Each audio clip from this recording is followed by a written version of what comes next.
Look what we did! We finally have it! Hollie! Woo!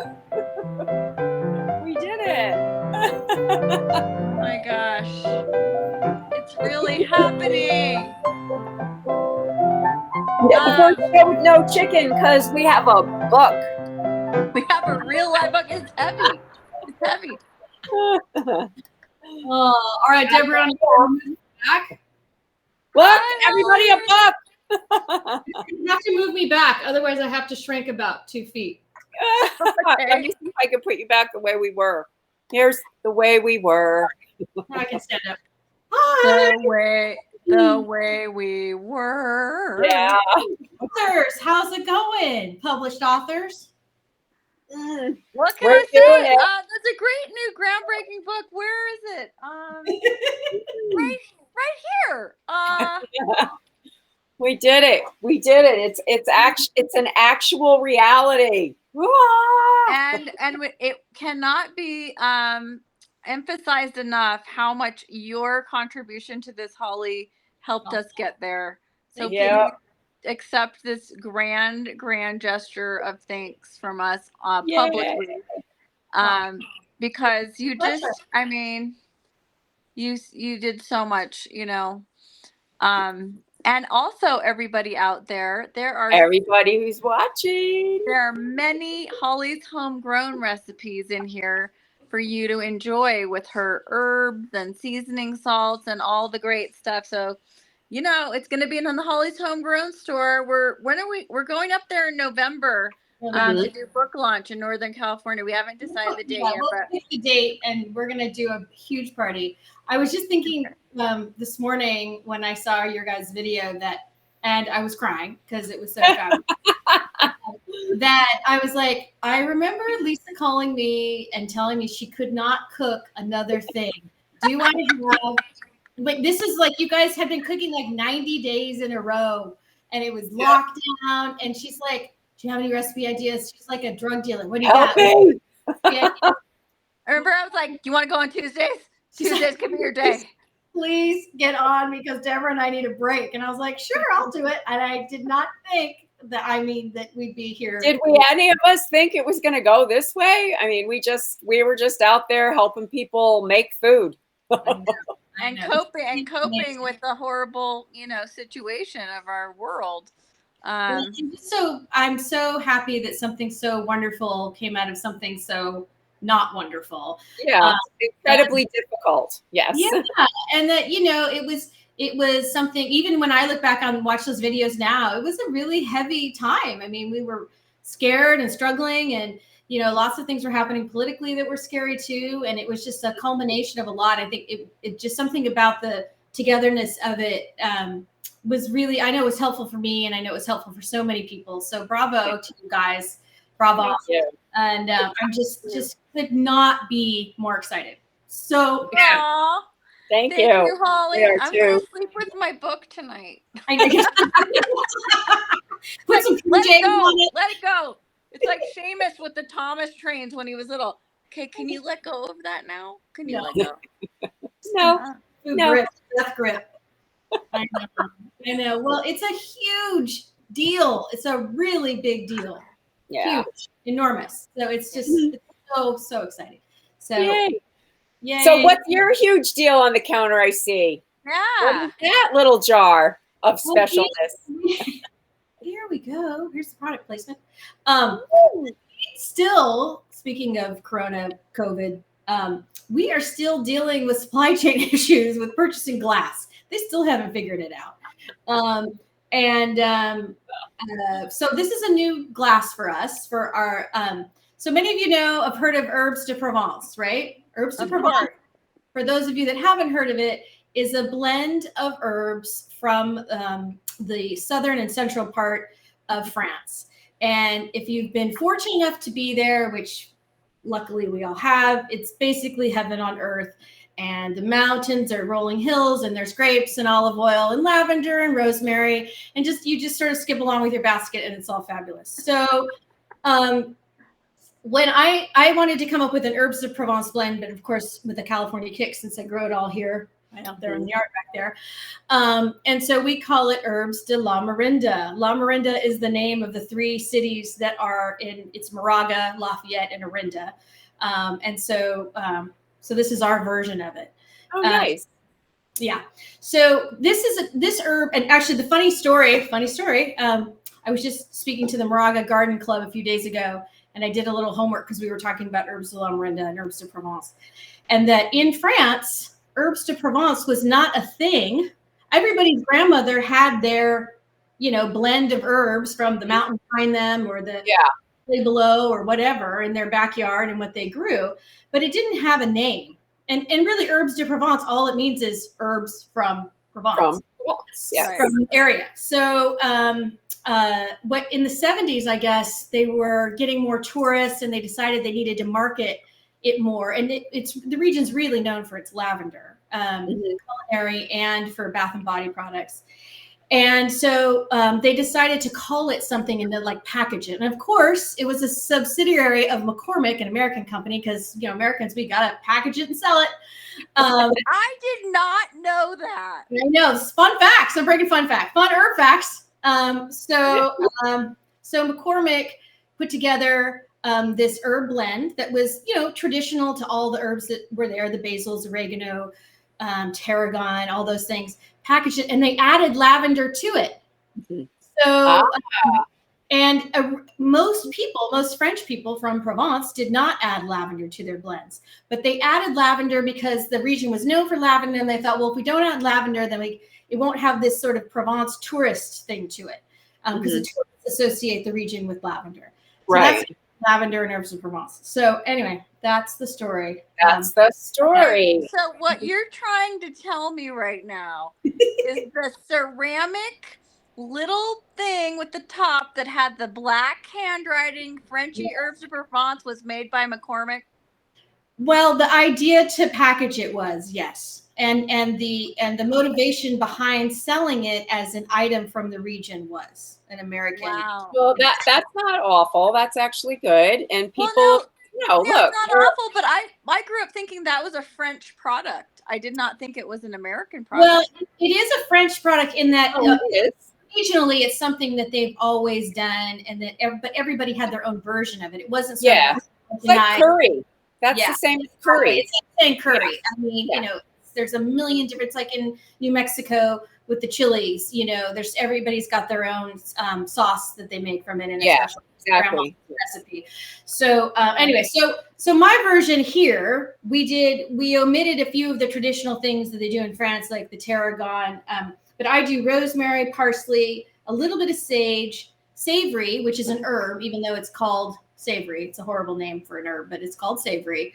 And it's in the thyme family. It's a little stronger than thyme, and the French love it. Grows beautifully here. Basil, thyme, tiny bit of lavender. And I take the secret ingredients is bay leaf. We grind it to a powder and just use literally a quarter teaspoon in a huge batch because it's so strong. But it just gives it this amazing aromatic smell, and it's just sort of in the background when you're doing it. Yep. So this can be used for literally everything. I always for everything. You can put it in your salad dressing. You could use it as a marinade, which is really the most traditional way of doing it. And it goes on lots of things. It can go on vegetables, beef, chicken, fish, whatever. It's always a go-to. So anyway, so we have these cute little jars now with the cute little spoon. Oh, that's great. And also this is probably the easiest recipe I've done on the show. Everybody, it's like easy dinner alert. The easy dinner alert. So we can't get any easier than this. But I just wanted to show people that not to be intimidated to buy products like this. That really it's not complicated. There's not a lot of steps. And so what we're going to do tonight, and I already did sort of the magic of television, but we'll make the marinade first, and then I have already let it sit in the chicken, and then we'll put it on the stove. Okay. The marinades, like I said, this is not complicated. No, it's not. I love it. I love, I make my version, I call Herbes de Mancini. There you go. There you go. So we're going to do 2 tablespoons of our Herbes de la Marinda, or Herbes de Provence, or Herbes de Mancini, or Herbes de Lisa. They're herbe. And we're going to do 3 tablespoons white wine. And I will measure it just for you guys. Now you can do like this is like actually a Chardonnay. You can do a Sauvignon Blanc or whatever. I wouldn't do anything too fruity, too sweet. I would stick to a drier, a less fruity wine. But if that's all you have, that's fine. And then it's 3 tablespoons of olive oil. Okay. Awesome. 3 and 3. 2, 2, 3. 2, 2, That's 3. awesome. And that's it. And I'm just gonna go. Whoop, whoopsie. Oh, that's Mom texting me. She's on their way here. Okay. Hollie, I gave her the book today. I know. She just landed in Phoenix. She's on her way to SFO, and she's reading it on the plane. I know. She won't cry in front of everybody, but I'm sure she will. I hope she's on the plane selling books. Yeah. I wrote an inscription in the book, and I said, "Mom, this book is for you, and this book is for our family, and anybody that wants to." Really, I mean, we've documented so much, Debriana and I, our family stories, and that really hit me last night. Of like, they're in print and they're there forever. And it's Love it. I mean, just leave it so much. So keeps good. It keeps our family, the traditions alive, the recipes alive. I'm really proud of it. You should be. You're getting shout outs for your flannel, Lee. Oh. Hey. She was all dressed up for us today. Yeah. I was feeling a little plaid today. I don't know. Well, I had the corduroys on earlier. It's fallish. It is.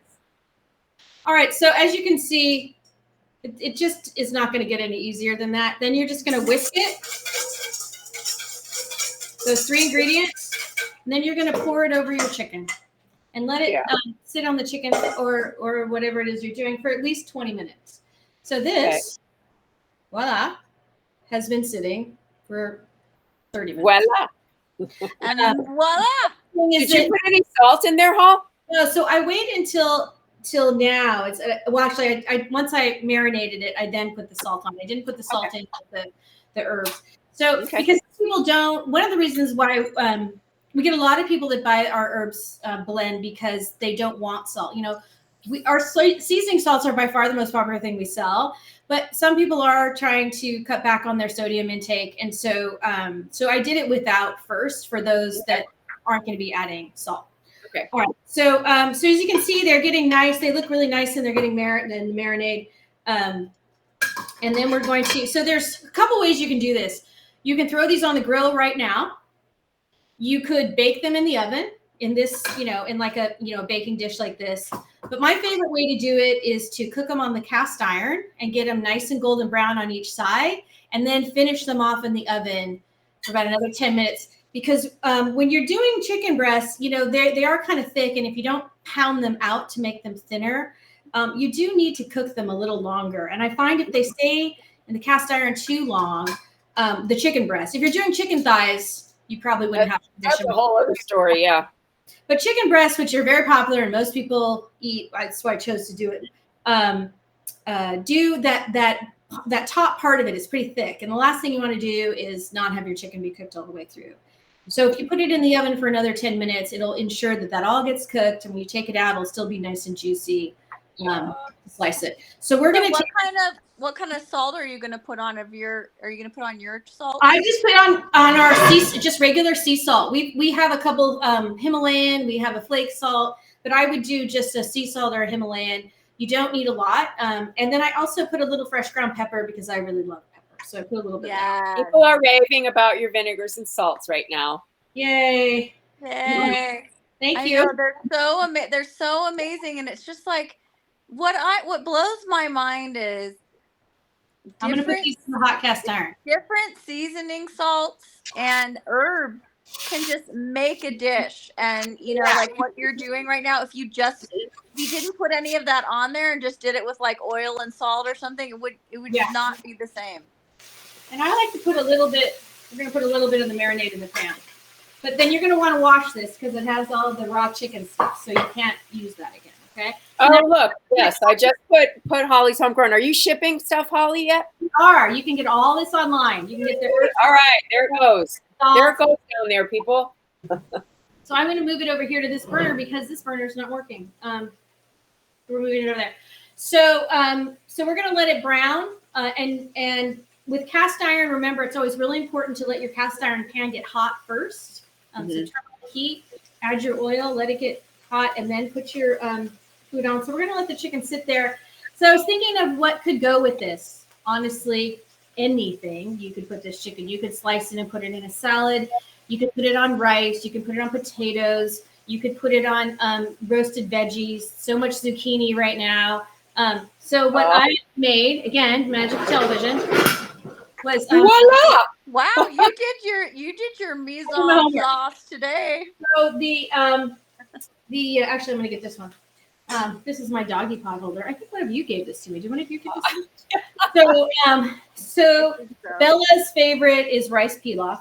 So we made a little rice pilaf, but I did a little twist to it, and this is something I want to share with people also. Oh, look! What is that? So Yum, you're making me hungry. I want to come over and have dinner.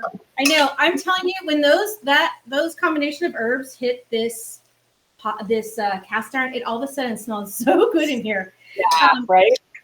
So with the rice pilaf, and I do this with rice too all the time, you can chop up fresh herbs or dried herbs and put them in here while it's cooking. You know that little flavor packet they give you? That's just a bunch of sodium and dehydrated herbs and other things that maybe you don't always want. But sometimes just get the good stuff. You don't have to worry about it. But some of that, you can just do it yourself. We have so many cherry tomatoes right now. So I sliced a couple small cherry tomatoes and I chopped some fresh parsley because I love the pepperiness of parsley. So put a little bit of parsley, a little bit of tomato in there, and then just cooked it just like I normally would. Oh, it's gorgeous. Yeah. And that way it'll be pretty. And then when it's done, which it is, I do like to take a couple more tomatoes. So they're not so, because these tomatoes have kind of cooked down and flavored the block, but these will just be a nice bright flavor. Like a fresh, like a salad. Yeah, tomato. And then we're going to put a little bit of, I'm going to chop a little bit of the parsley. Give that one. Hollie, do you ever do, like, I regularly put chopped garlic in my rice or rice pilaf. Absolutely. You can put garlic, you can put onion. My husband loves to put celery and onion in his rice. I think it's a Mexican thing his mother did, but it's so good. He chops really small, and he loves to put that in rice. So there you have a pretty, pilaf that it's got all the good stuff from the herbs, and you've got a little fresh and cooked. Hollie, there's a question here for you. Do you cook considerably less per meal now that your son is in college? Well, or we're all just eating more. Is the three of us? There you go. Yeah, you're picking up the slack. I'm gaining weight every month from eating Jack's portion. Yes, and I no longer. My refrigerator in the garage is going to have to be retired. But Bella, Bella plays lacrosse, and she's half Croatian, so that girl can eat. She's good. Yeah, she can put it away. Yeah, and, if you met my husband, forget it. I mean, the man eat. He can eat. Yeah, eat. And this is your mama. Eat, just eat. I know. So I'll bring this over so you can see how the chicken's doing. I think we're getting there. It's not quite ready yet, but you'll see. It's like this. Are you hungry? Oh no, I already ate. I make you a plate. I make you something. Okay, sit down. Once the chicken starts to brown, we're gonna flip it. Oh my God, it smells so good. I wish we were there. Now I want some. So we just give it a quick flip, and then we're gonna let that side brown. So if you're doing it with cooking it in the oven after, it's important not to only do it so you're browning the outside and the skin. So it's like about 3 to 4 minutes on each side. Get that nice color and that caramelization. Then we're gonna put it in the oven, bake it off, and then when it comes out, I always like to put a little bit of white wine in there to deglaze and get all that yumminess out of all that juice. Then you just pour it on the top once the chicken is done. When you put it in the oven, Holly, do you put it at 350 or what do you put it on? Yeah, sorry. So yes, the oven, preheat your oven to 350. And that's a good, I do find we have an electric oven. So I do find electric ovens run a little hot. So I generally end up minusing 25 degrees almost across the board for all. I use the gas oven. And then when I got the electric, they heat up faster and they cook a little more evenly. And so you just don't just generally it's a tiny bit lower. Yeah, so that cast iron's going to hold the heat too. Cast iron's going to keep it because it was hot already. It's going to keep it. Right. Okay. Yeah. Okay. Oh, so excellent. Please, and I'll take some pictures and you guys, I'll post the recipe. But this is literally could not be any easier. I mean, a couple of things with if you're not a wine drinker and you don't like the taste of wine, you can add chicken broth. If you want to add a little Dijon mustard, you could do that. Just a teaspoon of that, nice tang. Honestly, it's like I said, it's a great base recipe. You can't go wrong. Yeah. Anybody can do it, and it literally, you've seen how fast we did this. It literally, right. Yeah, look at that. Chop, chop. Voila. It's making me want to make this quick, yummy dinner right now. And if you want some herbes de la Morinda, there you go, right there. Hollie's home. There you go. So you can get all of her seasoning salts and herbs on the website now, shipped and packed to you anywhere in the world. Right, Hollie? Yep. Well, at least in the U.S. Yeah. At least anywhere in the world. So far. Yeah, and Alaska. Thank you, everybody. And once again, our book is That Time We Ate Our Feelings. Let's pick out a Hollie recipe, shall we? In the book, let's go to a Hollie's Homegrown.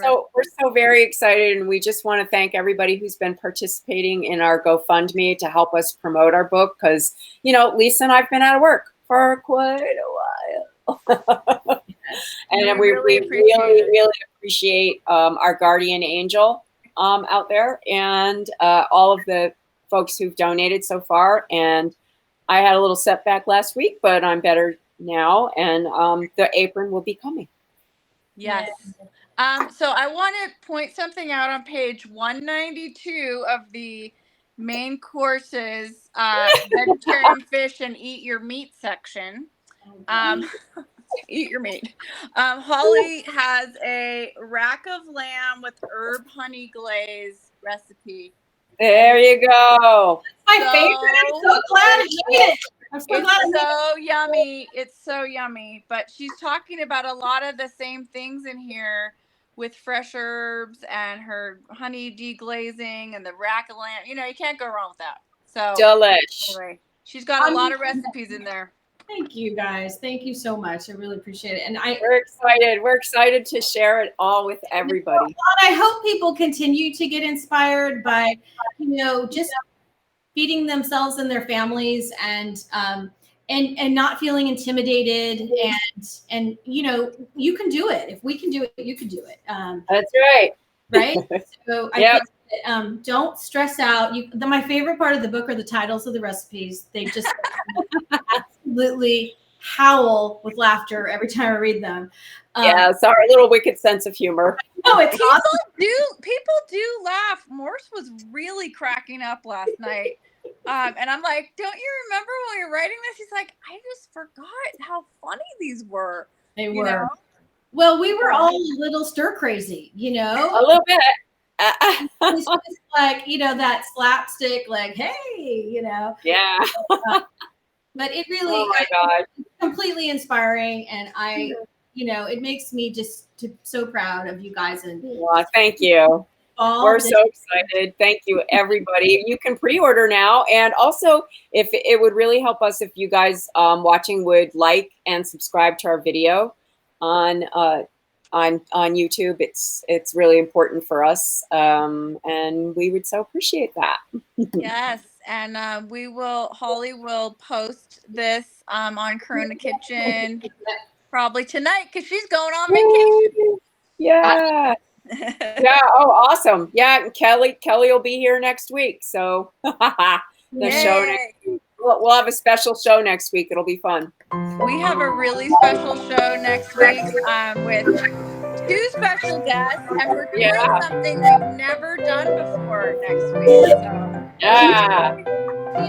thank you, Holly. You're the best. Thanks, Holly. Can't wait to see you and share the book. I can't wait to party with you about the book. Woo! We're gonna have Bye, fun. everybody. See you next week. Thanks for watching. Bye.